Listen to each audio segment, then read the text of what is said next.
There it is.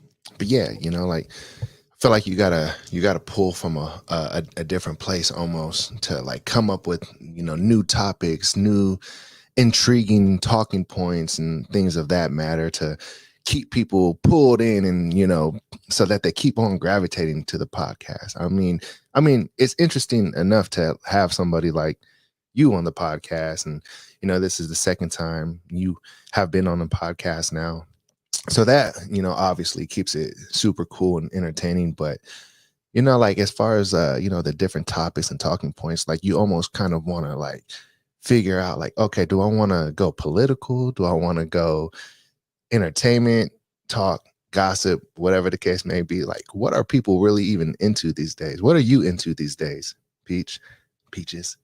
Oh God, what am I into these days? I mean, I feel like honestly, all I am doing is working because if I'm not at home talking to people or filming or editing, then I'm at my other job where I work like 40 hours a week. So Mm. sometimes it's like a bit overwhelming, but it is what it is. Um, as far as people are these days, I I feel like it gets harder and harder to please a wider audience. You know what I mean? I do know what you mean. It can get harder, but then I feel like we have to ask ourselves, what is it that we really care about? Do we care about pleasing everybody else, or do we care about pleasing ourselves? That's definitely fair. It's definitely fair.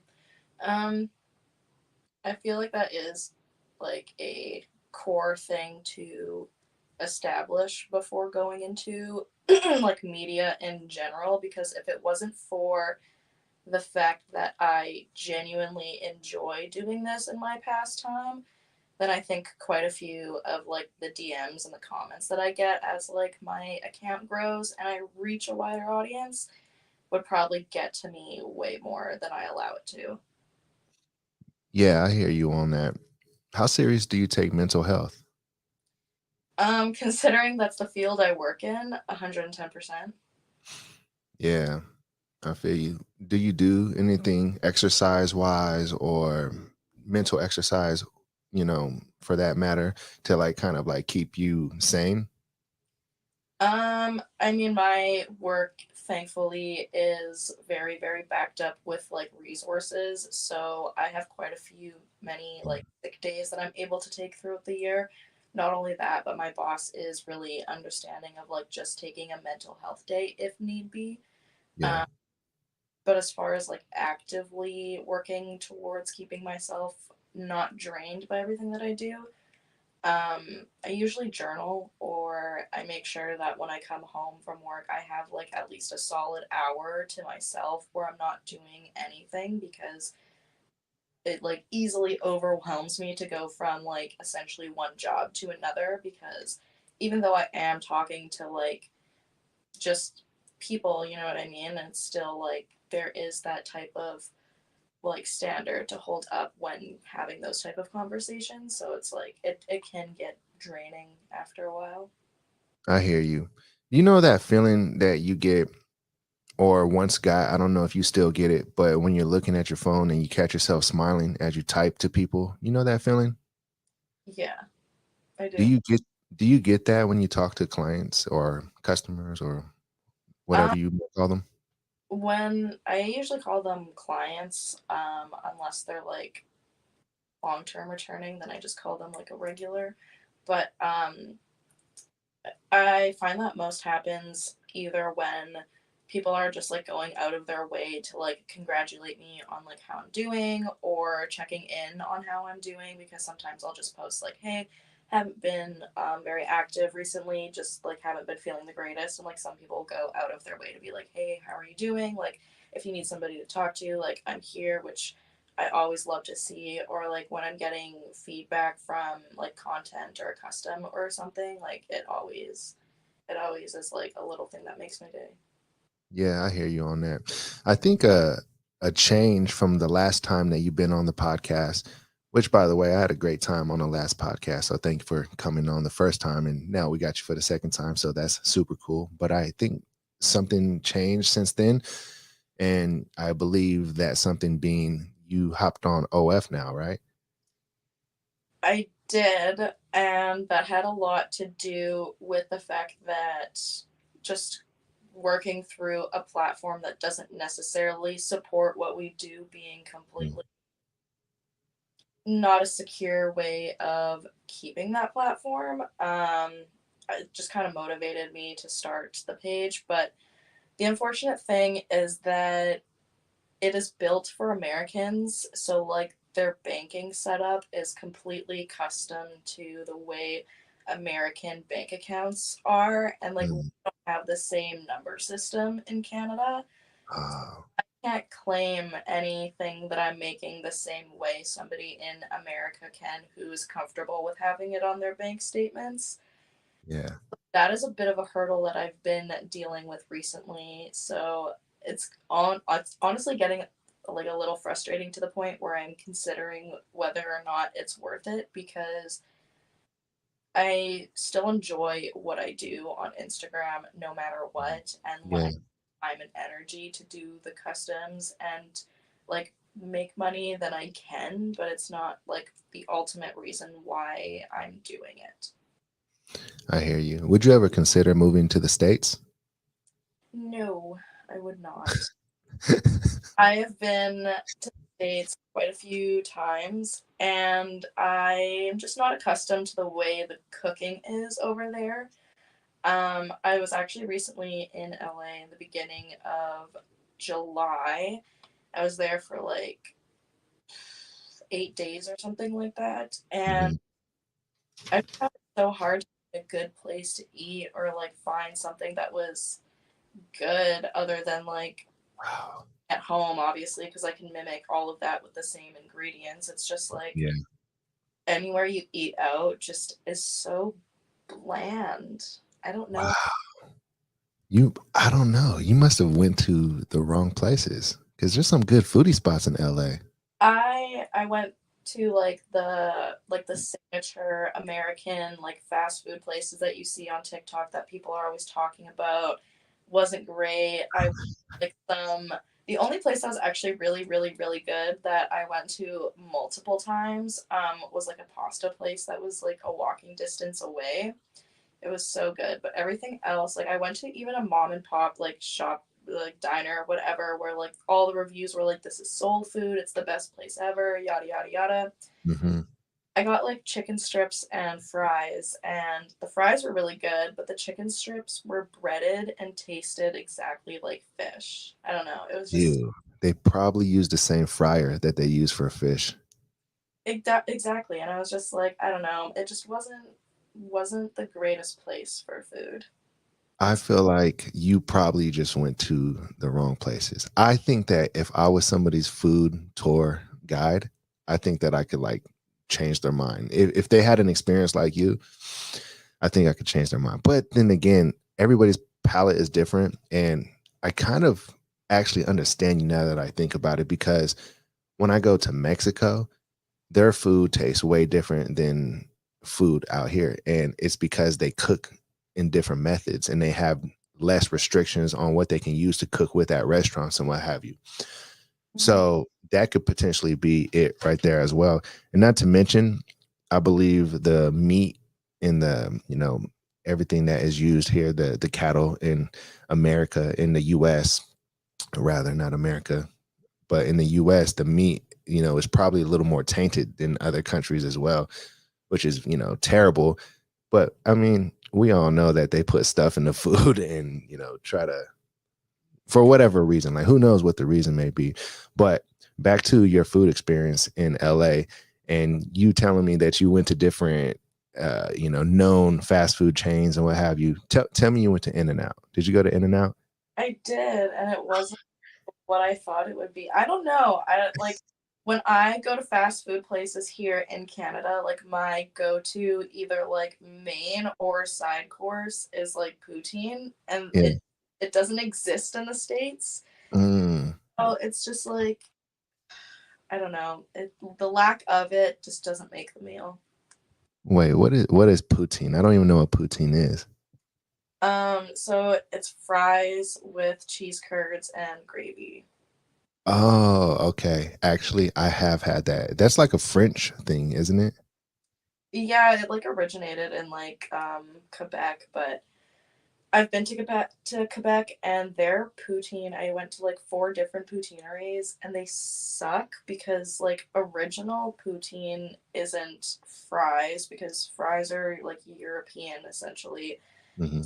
Canadian authentic poutine is like chunks of potato, which is Hmm. just not good at all. Oh, wow. Yeah, I think I had poutine one time at a burger restaurant here in Vegas. And, they were a burger restaurant that tried to like emulate like different countries, different styles of, fries or burgers or what have you.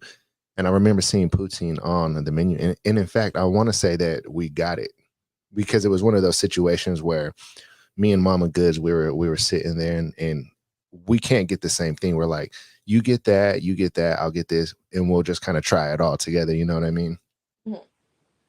And yeah, so that was our experience with poutine, and I just can't remember what it tasted like, but those are those different cultural differences right there that interest me because Canada being so close to the US, yet being so different. And then same with the US to Mexico and, both of those places being so different. I don't know. It's interesting. But like hearing you say that you would never come to the US for food, that's like, that's wild to me, but it also makes sense in the same breath because I mean, shit, like you come out here and you're just like, this ain't what I thought it would be. All this hype and all this hype for what? Yeah, I think the place with the best food in the states that I've been to, I would have to say would be Vegas. Honestly, Ah, there wasn't anything that I didn't like when I was out there that I mhm. prefer, but at the same time, like we stayed in the Flamingo when I was there, and they had like a pizzeria downstairs near the lobby when I was there. Their pizzas were so big, like one slice was like the size of my head, and I kid you not, that was my breakfast for like 3 out of the 7 days we were there. Oh my goodness. It was Pizza for so breakfast. big. Wow. Wow. I believe I know which one you're talking about. I just can't think of the name. I want to say it's called pop-up pizza, but it may not be. That, Yeah, yeah, like I don't know. that was it was so long ago. Yeah, pizza is the size of your head. That sounds very American right there. That might be one of the most United States things of all time, as a matter of fact, like large size pizzas. I haven't had pizza in so long. I've been trying to focus on like health and wellness and fitness and trying to get in shape and like you saying pizza and us talking about all this food is like just driving me wild. Oh, I know. I like kind of woke up a little bit late today and just had time to like get ready, so I'm like hungry. But it's fine. So you're a breakfast person. Aside from pizza, like what's your ideal breakfast? It's funny you say that because I'm actually not a breakfast person, and that's why I was eating the pizza every day for breakfast because my mom would like to wake up in the morning early and use our like complimentary like I don't know our vouchers or whatever for breakfast. Mhm. She would use mine as well because I wouldn't wake up early enough to eat, so I just grab the pizza and head out. But my ideal breakfast is probably I just have to say like hash browns, bacon, and toast. Like I'm not a big like pancake or waffle person. They're just like too sweet and like way too much for me right in the morning, which is ironic considering the pizza. But I was also 16. Oh wow. So you were 16 in Vegas. There's like nothing to do for a young person in Vegas. My mom was sober and never had any intention in gambling, so we had all the same interests while we were in Vegas. So there was literally so much to do that by the time we got back, I was like sore for 2 days. What? There like we went to Cirque du Soleil, we went to like Okay. this concert where we saw I think it was like 4 or 5 different impression artists. It was like live singing. It was like Michael Jackson, Adele, Prince right after he died. So like that was wild to see at the time. Um, who else? I can't even completely remember, but yeah, then there was the roller coaster that's around some of the hotels. There's the hotels themselves. We walked up and down the strip. Like we didn't rent a car, but we saw the whole strip. And the strip is long. It's like if you were to go from the beginning of the strip, which is basically the Mandalay, to the Stratosphere, which is the big Space Needle looking hotel casino. Mhm. That's like 4.5 miles right there. What I remember what we did was we divided it into 4 days because there's obviously so much to do on like the Yeah. strip. And what we did was go down the strip right one day from our hotel, go down the strip left one day from our hotel, and then Mm. cross the street and then right and then left again. So we it was that was already half of our trip when we had like other things planned within it. Yeah, no, that sounds fun. And Cirque du Soleil is always really nice to go see because those people are like extremely acrobatic and they do things that are just like, man, like I would 100% break my neck if I tried that. The one that we saw was honestly so mind blowing because the stage at one point lifted and turned into a wall that they were climbing, and it was a trampoline underneath. But nobody knew there was a trampoline, so they got to like the top of the wall and then just like let go and fell. And then they started doing like air acrobatics, and it was mind blowing. Yeah, I want to say you might have watched Ka at the MGM. It was caught, and I have some songs from their playlist still in my playlist to this day. Yeah, no, that one is really good, and that's one of my favorites as well. I haven't seen all of them, but from the ones that I've seen, that one is up there. That one and the Michael Jackson Cirque du Soleil they have over at Mandalay. That one, mind blowing. In fact, I actually cried during that performance, and I never cry. Like you can ask anybody that knows me personally, like in movies and all that, like I'm not a crier. In fact, I make fun of people who cry during movies. Like I'm like, oh, look at you. Are you crying? Oh my gosh. And during that performance, though, like I was like, I'm crying. What the hell? They do some pretty crazy things, especially with like all the lights and like the music. Like it's an intense performance to watch, that's for sure. Is Paradise Peach Paradise a crier during movies? But no, I made it up one night, super stoned in my room, probably at 3 in the morning. So no, you're not a crier. Um, it depends on the movie. Honestly, it really does. If it's I like I don't really watch like rom coms or like anything like that, but if I do happen to get myself sucked into them, like it's honestly the worst because I only ever get stuck watching them when I'm at work because I work with like 15 and like 14-year olds. mm. So it's in front of my youth that I'm sitting there like I'm not crying, you're crying. I'm overwhelmed. It's okay. I'm not crying. And I just like leave the room. Yeah. Well, that leads me to an interesting question. Actually, what is your take on men crying? Do you think men should be able to cry? Yeah. Do you think that sometimes people think that men not being able to cry? Do you think that can possibly be the reason why a lot of guys end up depressed? It's if I'm gonna be completely honest and not to get too political here, Please, please. it's only men that repress that onto other men because it's going to be very few women who are going to honestly sit there and tell you like no, it's super weird or makes me uncomfortable when men cry because there's no difference between men and women expressing emotion, and usually like socially speaking it's only men who are going like you said you're the type of person to make fun of somebody who cries during movies. Hmm. So it's only men who make other men feel like that, and then they go, well, men can't feel their emotions, and we feel like we can't display them, and it's like, okay, but who's making you feel like that? Hmm. Usually other men, because who do you feel most vulnerable with? usually your partner. And I'm speaking half of straight men, which I am not. So that just goes to say, but it's obviously from an observation standpoint. But yeah. Yeah, no, that's actually really interesting for you to say. As a matter of fact, like that. Hold on, I'm choking on something. Hold on one second. Oh my goodness, I was just drinking my shake with some oatmeal in it, and a piece of oatmeal just got like stuck in my throat. Bad idea to drink that during the podcast. But anyways, that's interesting that you actually put it like that. And I could tell that you're somebody who does a lot of thinking. You seem like a real thinker, and you put a lot of thought into most things.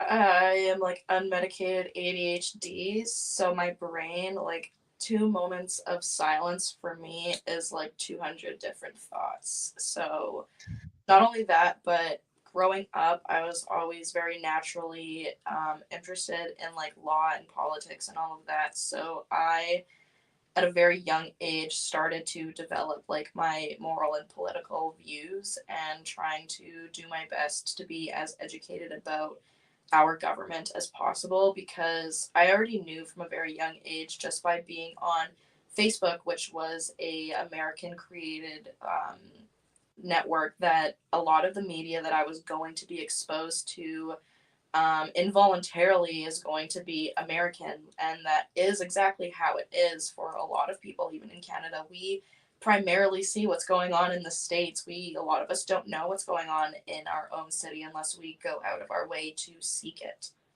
Yeah, no, that's interesting. From what I understand, Canadian people have recently been subject to only being able to deal with Canadian brands as well. Like, so if you're an influencer in Canada, you can only deal with Canadian brands. Have you heard anything about that? I haven't, just because that side of the marketing, like media, doesn't really interest me too much, just because I all feel like it's so fake and money chasing anyways, that like who really cares? There's very few creators and like celebrities that are out there that are the face of something that they've actually grown up using, care about, is ethical, is like resourced properly. Like the only person who I can think of off the top of my head who has gone out of their way and like gotten famous within the past decade to be the face of something that they have used for years or are known for is like Emma Chamberlain, because she's like the face of Levi right now. She has her own coffee brand. Like Levi's has been something that she's been known to thrift for in her YouTube videos for years now, and like coffee is something she's drinking in all of her TikToks, all of her blogs. Like it's just with her. She's photographed with it out in public. Like it makes sense. But there's other people who are out there being like the face of like the dumbest things that like you're not seeing that out in public and thinking of that one celebrity and going, "Oh, I'm going to buy this because they have it." Right. Like you did this because you needed the brand deal and you needed the money. Right, right. Which I'm also not exactly, mad about. People do what they got to do to make Oh, their money and whatnot. Um, so you actually you brought something to mind in talking about the what was her name again, Chamberlain, yeah. Emma Chamberlain. and the whole brand deal with Levi, and you said that she does some thrifting on her channel. Would you Are you somebody who is down to do some thrifting? Like, would you rather pick a name brand item, or are you humble enough to go thrifting and getting something from the thrift store? I would say my wardrobe is about a 50-50 between like thrifted like slash hand-me-downs and like expensive or newly bought things or like fast fashion or something like that. Just Mhm. when I'm looking for something that I like, it's a staple fashion item that I'm going to probably use for decades, that I could style different ways or hide in an outfit or something, like I'm probably going to go thrift for it, because staple items are usually what get recycled anyways. Um, but if I'm looking to like actually make a certain outfit, or like I have a certain idea in my head, sometimes I'll go and look for it online, because shopping is a way that I treat myself because as Mm. I've gotten older, I like to spend money less as I have more financial literacy. So it's the way that I splurge on myself, I guess I could say.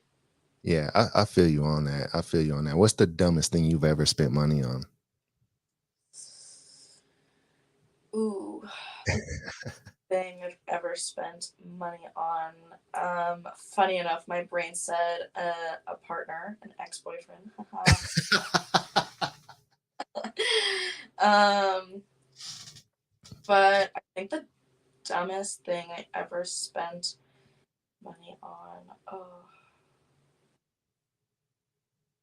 it probably isn't a big amount of money, to be honest, because I can't really think of anything off the top of my head because all the things that could be considered like stupid are literally just they fill my walls. Like my room is completely decorated.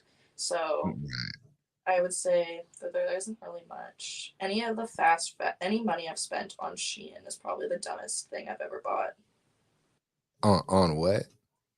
Shein is like a fast fashion app that is like super, super cheap, but it's like the most unethical way you could resource anything because yes, it's cheap, but like the people making it is basically it's a sweatshop. Wow. Dang. Yeah, that's crazy. People So, have but like help me stitched into the tags of their clothes and stuff. yeah, no, I mean that, as far as like price wise and everything goes, if you can find like a cool online shop, I'm totally down with that. Like I'm still looking for one myself.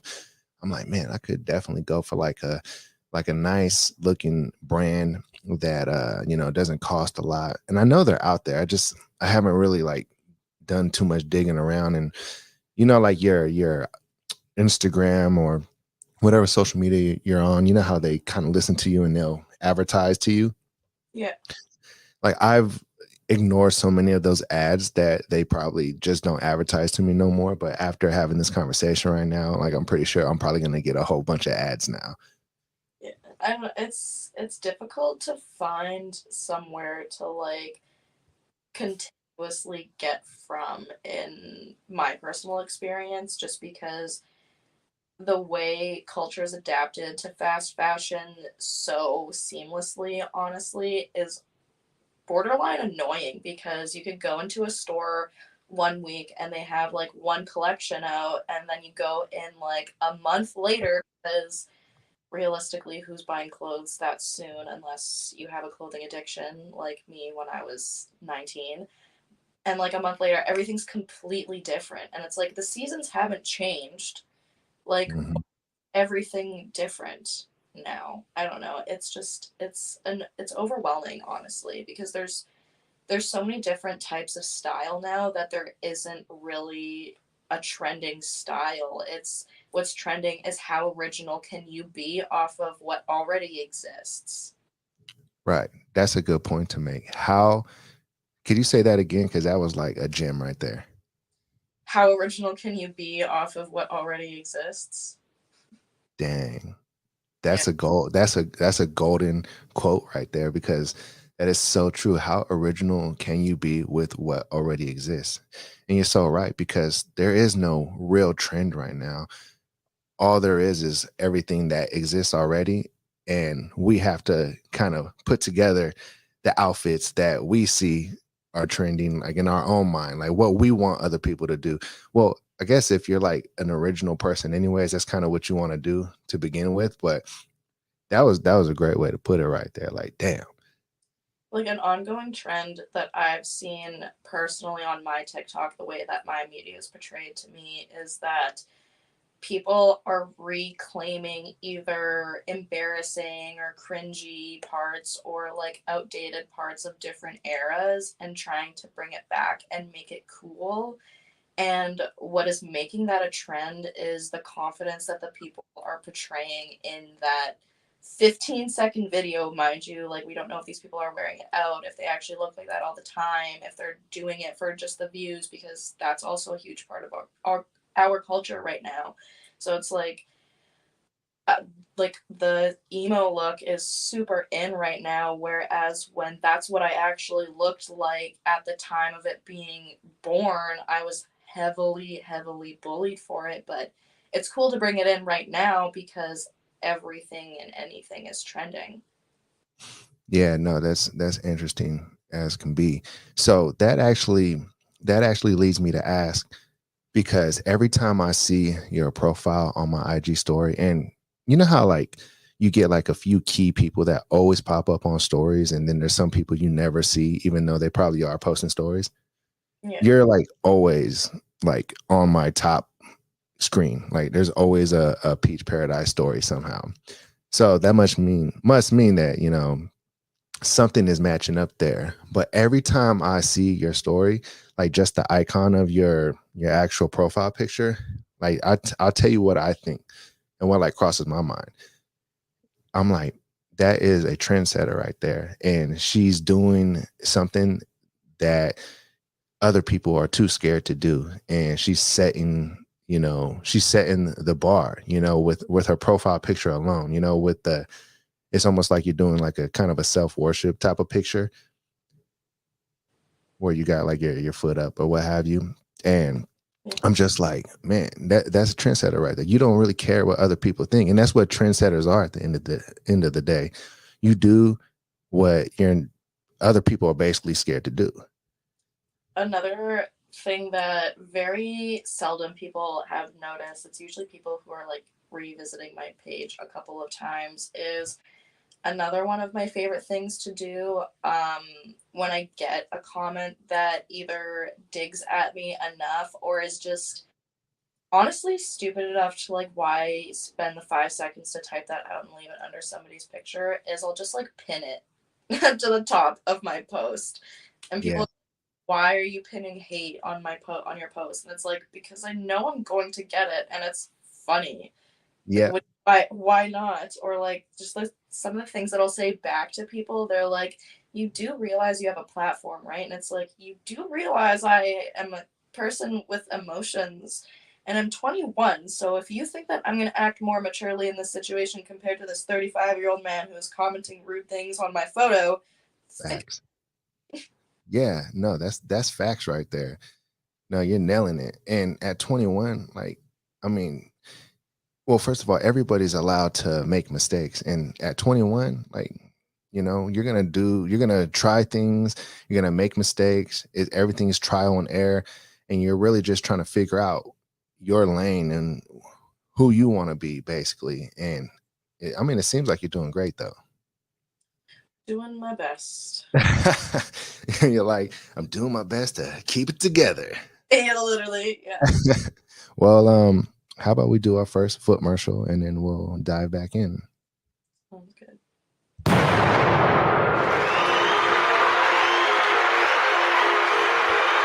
What's up, everybody? So, Peach Paradise is back on the podcast. I hope that you're following her on IG and Twitter. If not, that is on the screen. It is PARADISE_PEACH9 on IG. And then just flip it around for Twitter. It's PEACH_PARADISE9 on Twitter. Both of those places, there is a link where you can find whatever else you're looking for from Peach Paradise.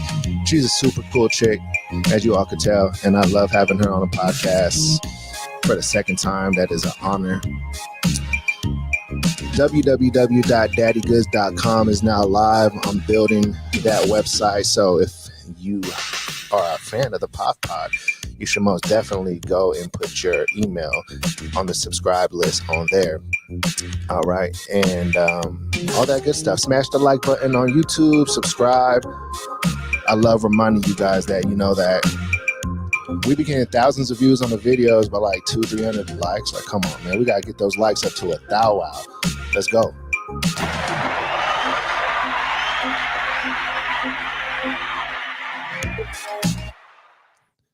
You gotta remind the people sometimes, like, hey man, this is an exchange. Like, we gotta, if you love and appreciate the content, you gotta let us know. Very fair. Yeah. I mean, if you were putting out content and you felt like nobody was leaving any feedback, you'd probably be like, "Well, does anybody even like this?" Right? That's why every so often my captions on my Instagram are kind of like prompts for you to comment, because not only does it tell me how you feel about how I've been doing, but you're interacting with my post, which boosts my post alone. So it's like a two in one kind of. But yeah. Yeah, yeah, for sure. But I also get that people's like attention span is very, very low these days. And, that includes me. Have you ever been on the phone and let's say you're on the app, let's say you're on Instagram or whatever, and you're scrolling through and in your mind, you're like, oh, I need to go do something real quick on another app. And you close out of Instagram and then you think to yourself, like, wait, what was I just about to do? Yeah. Yeah. I Right. very often I'll be at work and I'll be like, "Kate, I need to go grab something downstairs." And because there's like people that'll be in the office, I'll unlock the door, I'll make eye contact with somebody, and then I'll be like, "Wait, why am I in here?" And then I walk back upstairs and I'm like, I need to go back down because I remember what I needed.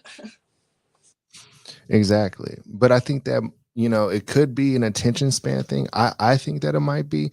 But then again, it could be we all just have ADHD, undiagnosed ADHD. I really truly think that I do have undiagnosed ADHD for real because I have anxiety attacks like all the time.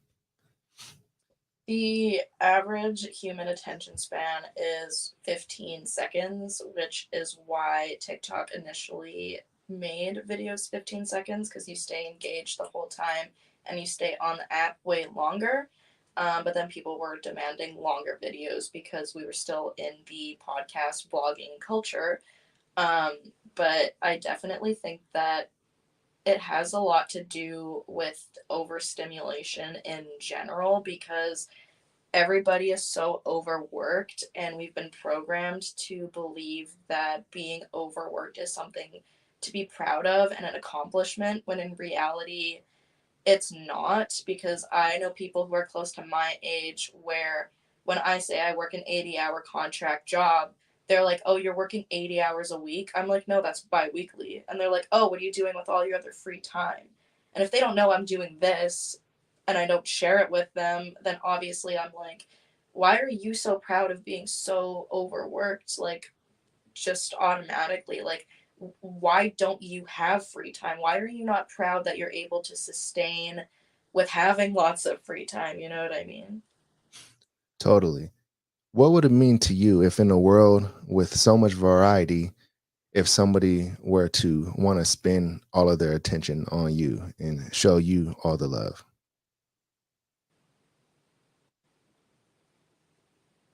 No. Overwhelming. Are you gonna say no? That was Like, please don't. Please don't. have an interest, be normal. I don't know. Like, I don't do texting sessions very often. I don't do like the whole like the foot slave thing. Like, I can't do it. I don't want to sit there and read those compliments.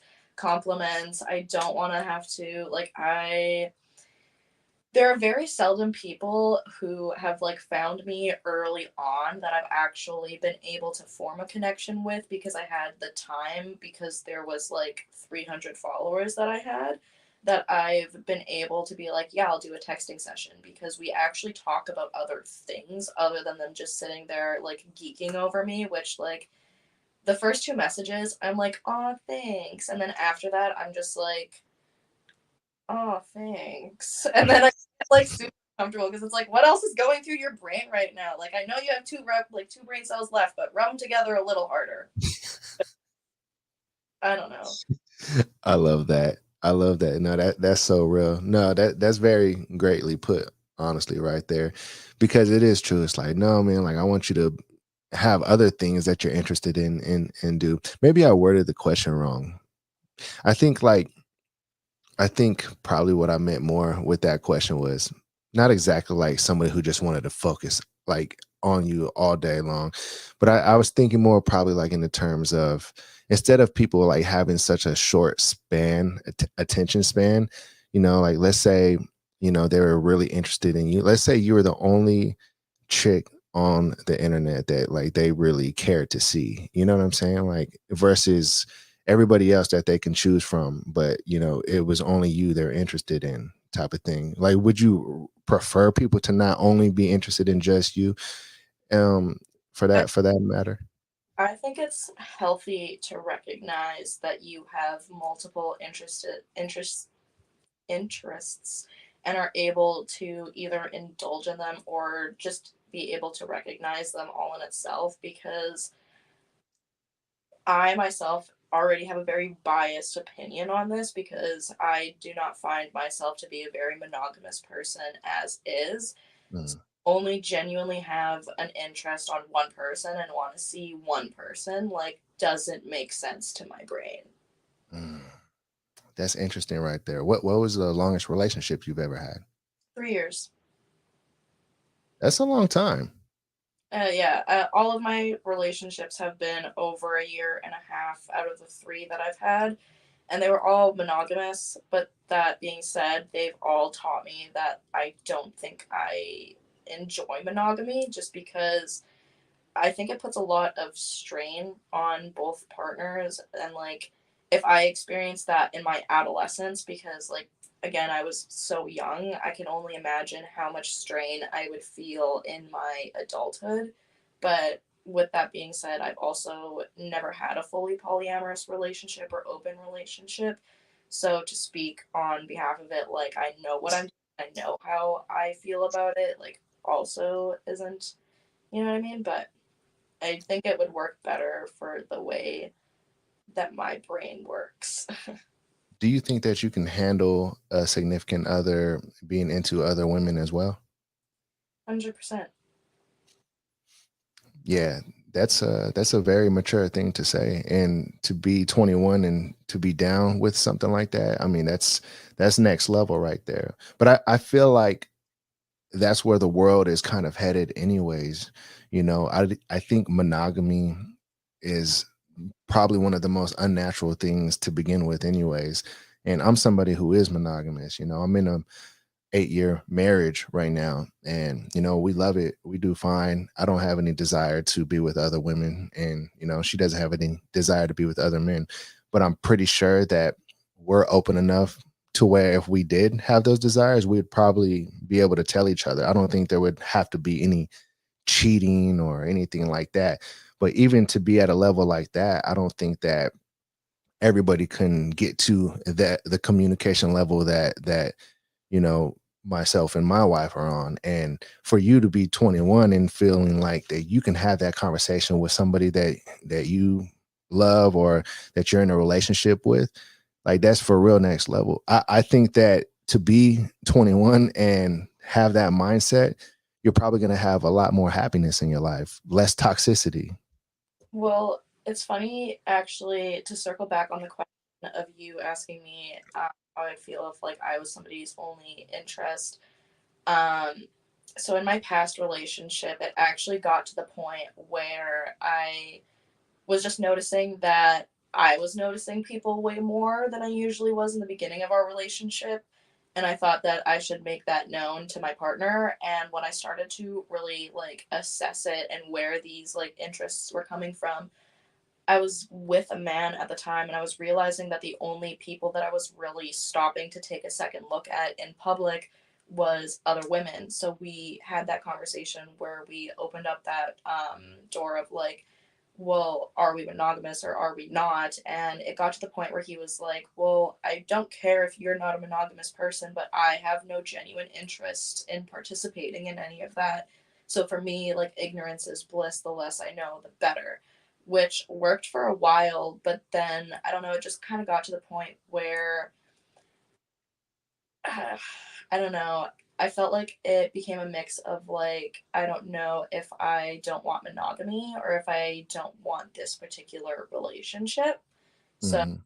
kind of like came to an end, which was better for the both of us in the end, because I felt that because he had no genuine interest in wanting to participate in the same things that I did, it gave me the subconscious anxiety that I was forcing him to do something he didn't want to, even though he was giving me the okay and we were being completely transparent. I never actually exercised the okay because I just felt guilty even though it had been talked about.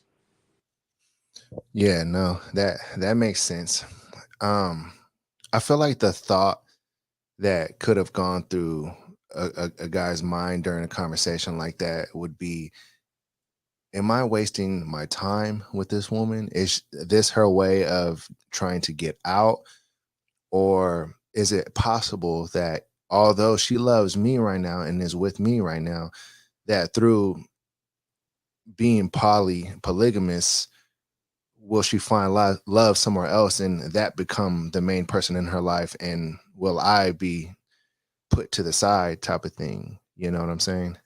Well, the thing is the whole monogamy part of like wasn't the main highlight of our conversation at the time. It was just really women in general. So for him, he was just more so praying that I would be able to like get it out of my system type of thing. You know what I mean? Like it would be like, hey, here's your okay. Like once winter comes and like the leaves are falling, like you'll be through with this, right? And it's Yeah. like I don't think that's how it's gonna work because I it's not necessarily that there was the anxiety of like me liking somebody more than him. I just think that he was just a monogamous person in general and just didn't have any interest for that type of dynamic, which I totally understood because like to each their own, you know what I mean?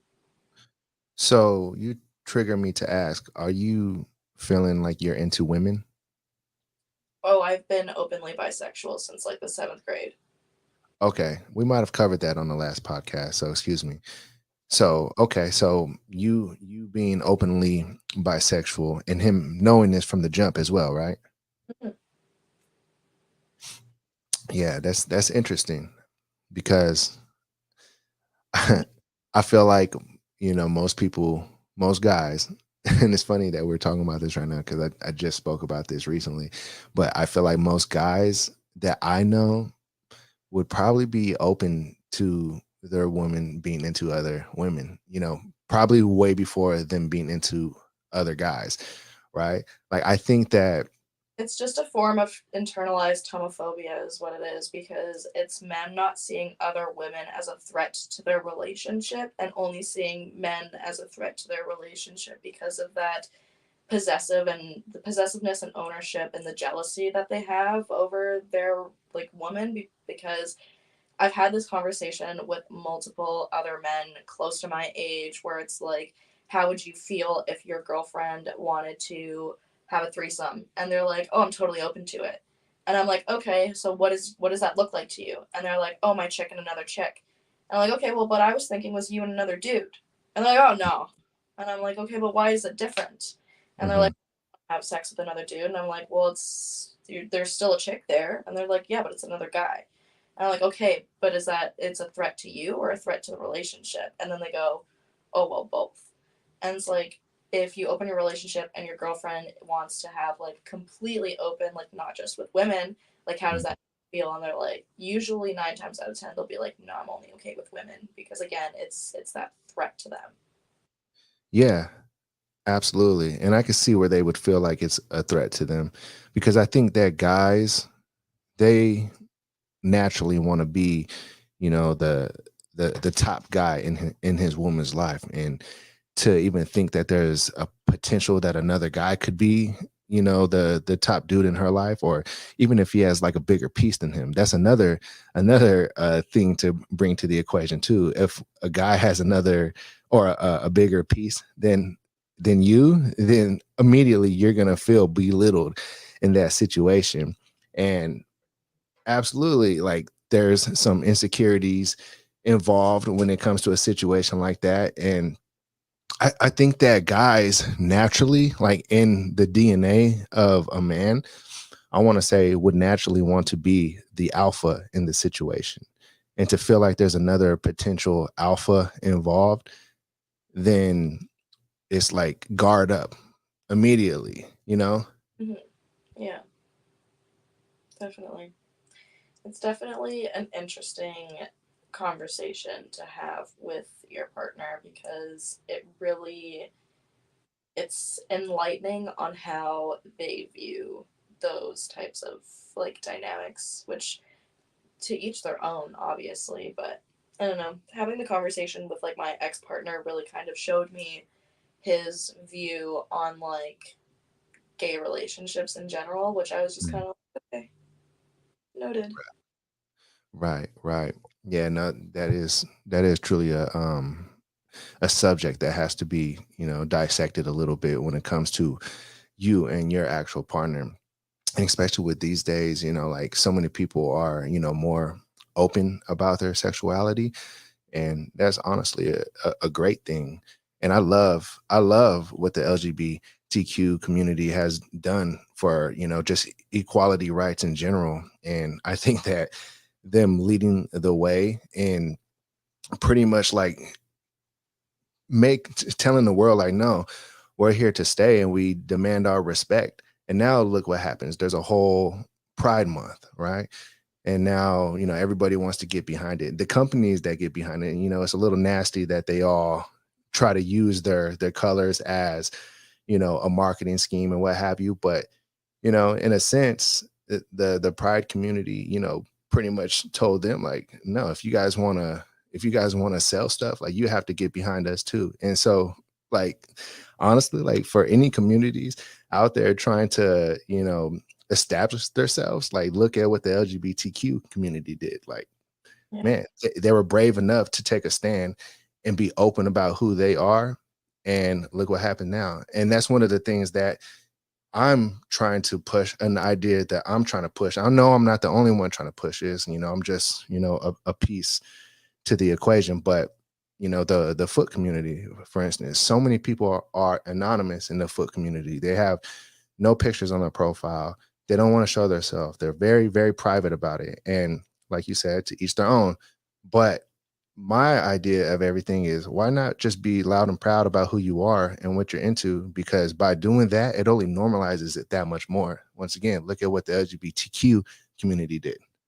That was another thing that like I had to toss up in my head for a while just because not only working with like youth, like I'm not necessarily like doing anything against policy. I can't get fired for anything that I'm doing on the side, but like telling people in general and being open about it was just something that I was like, do I want to be telling people? But then I kind of just took a step back and I was like why am I having this second thought? And it just came down to being judged, which exactly is the same. I was just adding to the whole stigma of it. Whereas now that I found that any other person who I meet, because like my phone goes off quite a bit just from Instagram alone because I have like my DM notifications and like my follow notifications on.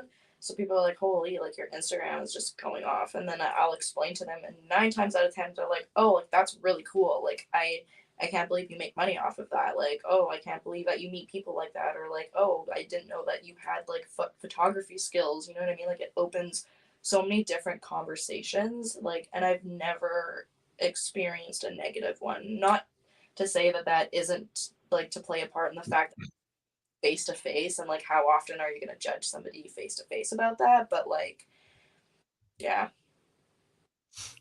Yeah, I feel you on that.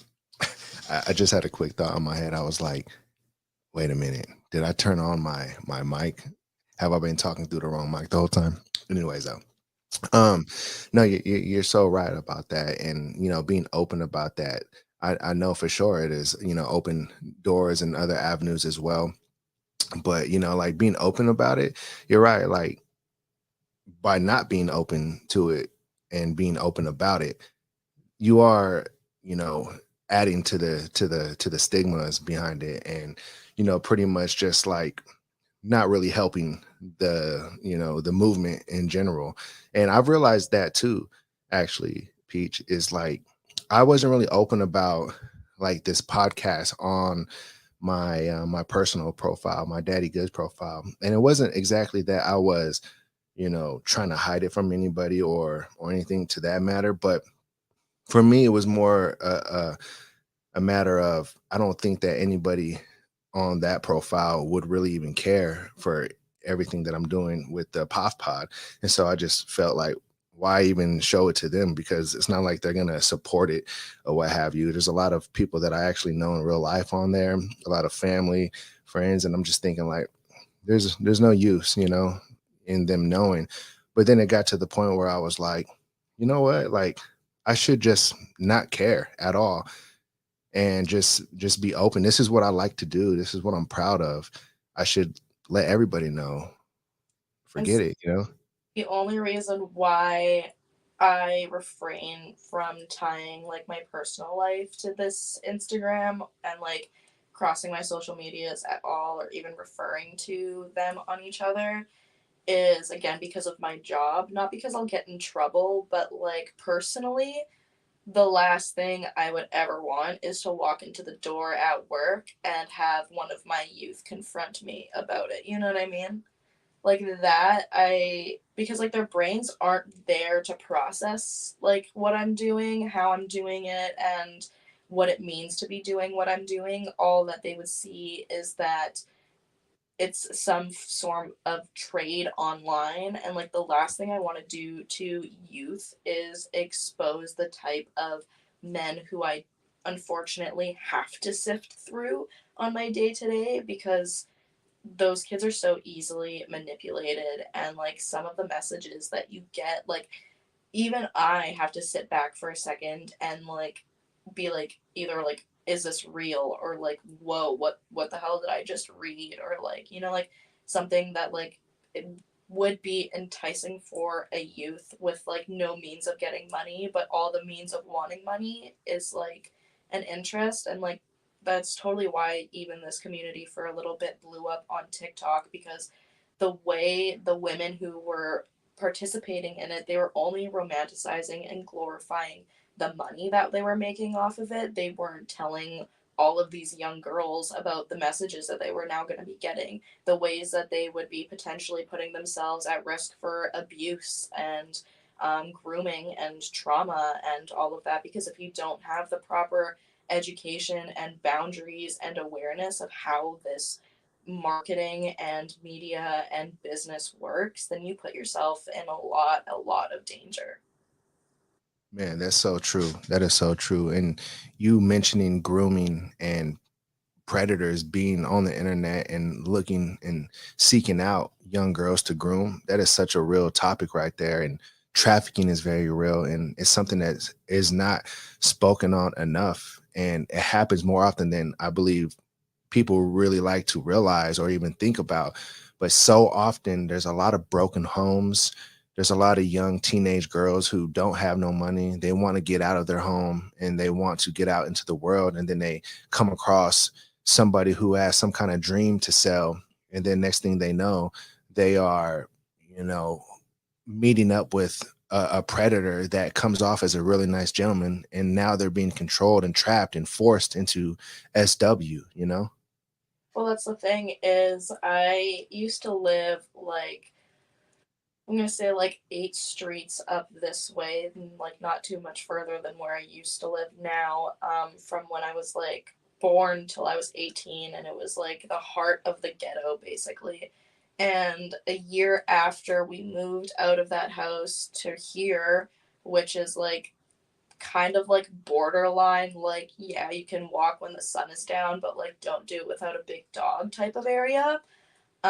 We heard that there was a house raided literally a block away from my old house that was filled with kids. Like it was double digits with kids who were all being trafficked and stuff and exploited. It was just like to not know that that's going on a block down from you, and Yeah. like environment that you're literally growing up in is like I when I was in that area, the first thing that like my mom taught me was like not only can you not be out past sundown, but like just don't be out past 7 in general. And like it doesn't get dark until 10 here in the summer. So like and I still can be out past 7. So Right. Right. Well, that's that's crazy. That's crazy, especially for it to be happening right down the street from where you used to live. That's like unreal to hear about, but it is real. It's happening in so many cities, in Las Vegas, like a motherfucker too. You know, I'm well, trying not to say bad words. But in Las Vegas, this is one of the like the capitals for trafficking. So that's scary to me, very scary to me, and and that's why. they have so much confidence with it too. Like it's actually mind boggling. Like just being in that environment alone, the things that I would experience that you would think wouldn't happen to somebody who's like under the age of like 14, because that's when all the wildest things were happening, was when I was like super young. Like I would get off the school bus and there would be just like people in our yard on our stairs, which mind you, like we had a gate, like you had to physically open the gate to go onto our stairs.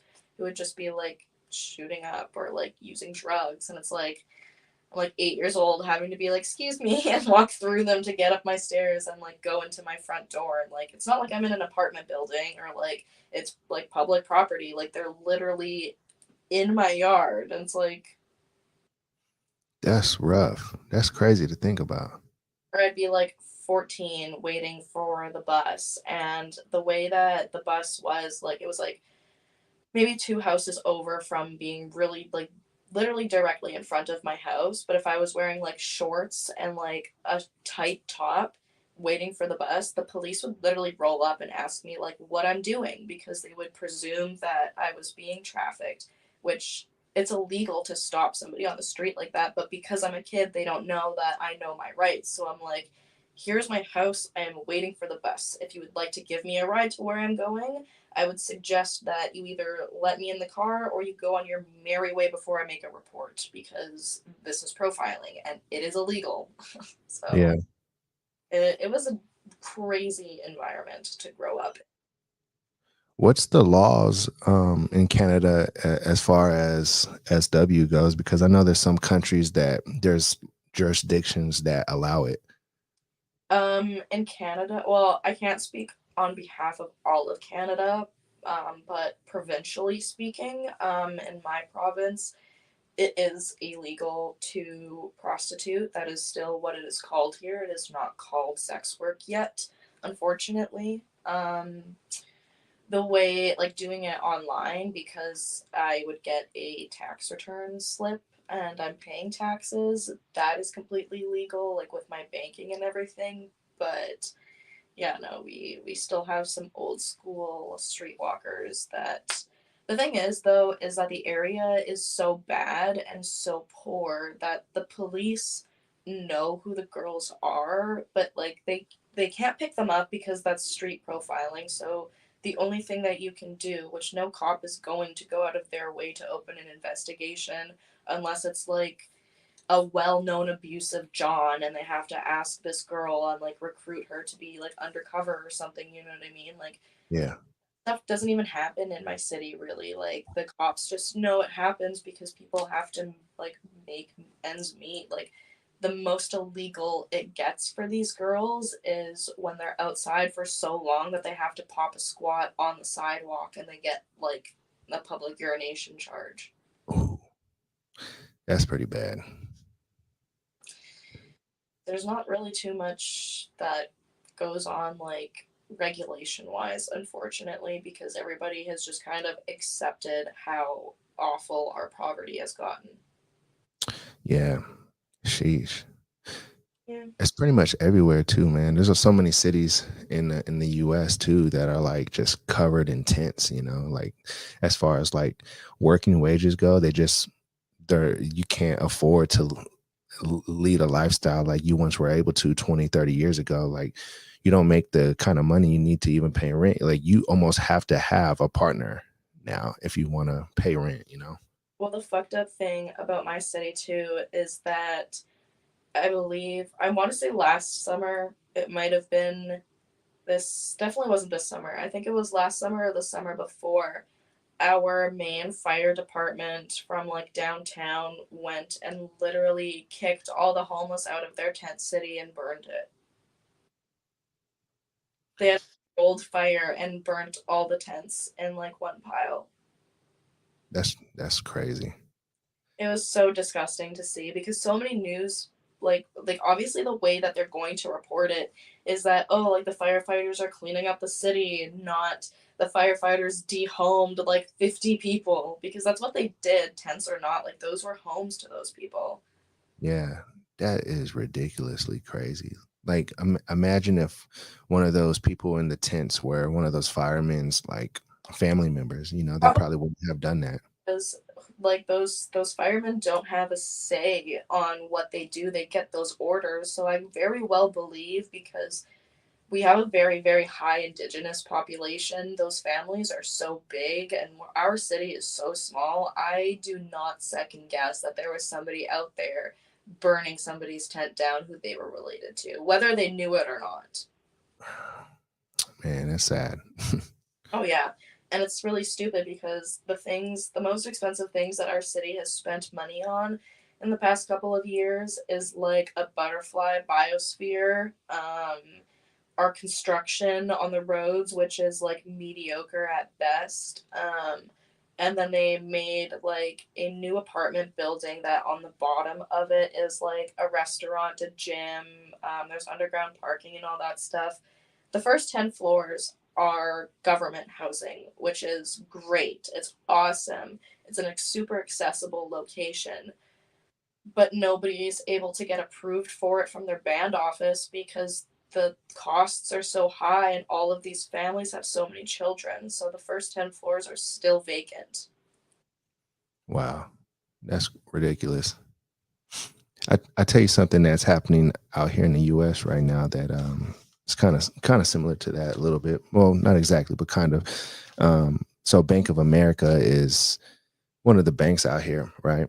And they just recently released in like a news article or whatever that they're going to start allowing mortgages to purchase homes, basically home loans for people who don't have down payments, as long as you are a either an African American or a Mexican American, or some kind of what they quote unquote would label as a minority, right?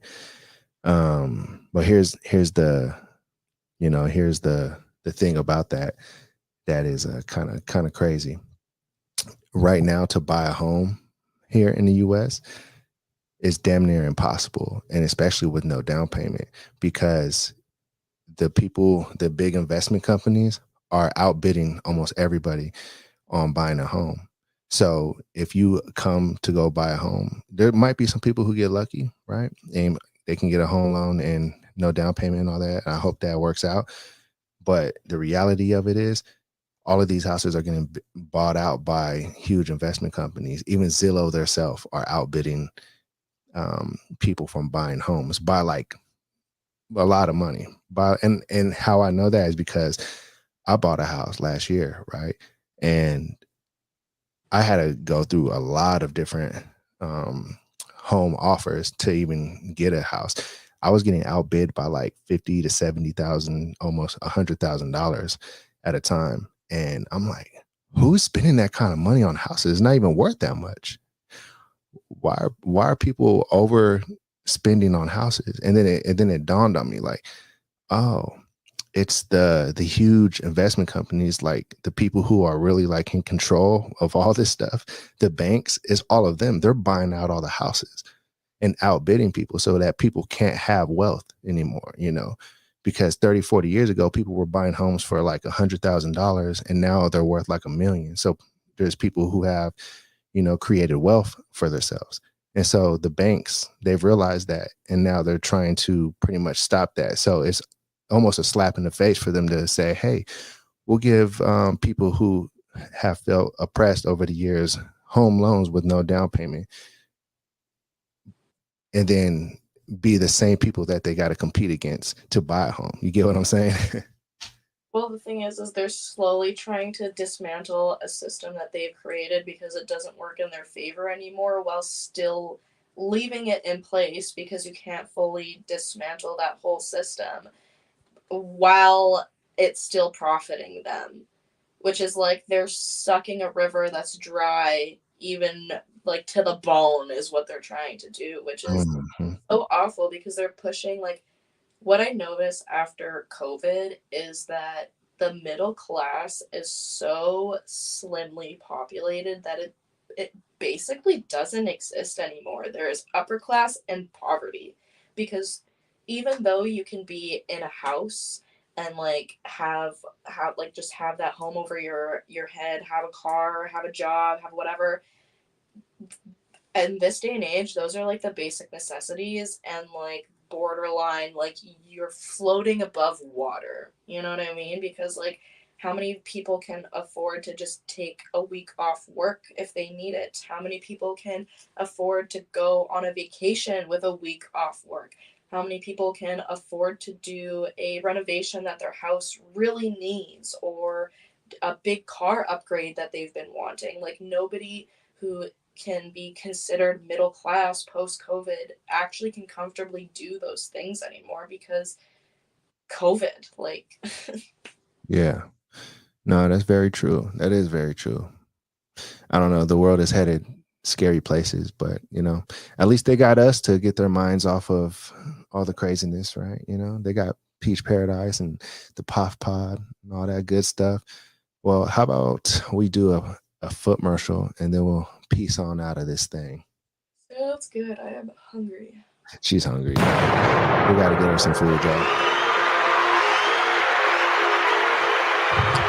Once again, thank you all for tuning in and hanging out on the POF Pod. I know some of you missed the lives, but hey, this is just as good. All right, this is just as good, if not better. All right, we got Peach Paradise right now on the podcast. Make sure you go follow her on all her socials. As you can see, she is a very intelligent, wise 21-year-old chick. Super solid. Love having her on the podcast for the second time. www.daddygoods.com is live now, so go and drop your emails on there. There's not that much on there yet, but I promise you, I'm building on it. I'm building. All right, y'all. We're gonna go ahead and peace on out of this thing.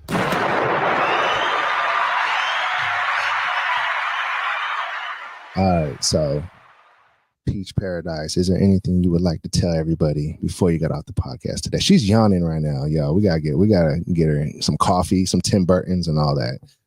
Oh, I need to get some food in my system and get my energy back up. I have like a whole day ahead of me still. Like, this is me starting my day. Like, in my brain, I'm like, oh, it's 10 a.m. And then I look at the clock and I'm like, it's almost 2. Great. But I would just like to thank anybody who took the time to come and watch it. Make sure that you leave a like and a comment, perhaps. And I'd like to thank you for having me again. Well, thank you for coming on again, and hopefully we can do it again another time. Yeah, of course. All right. Well, thank you everybody for tuning in. We will holla at you next episode. We're out. Bye.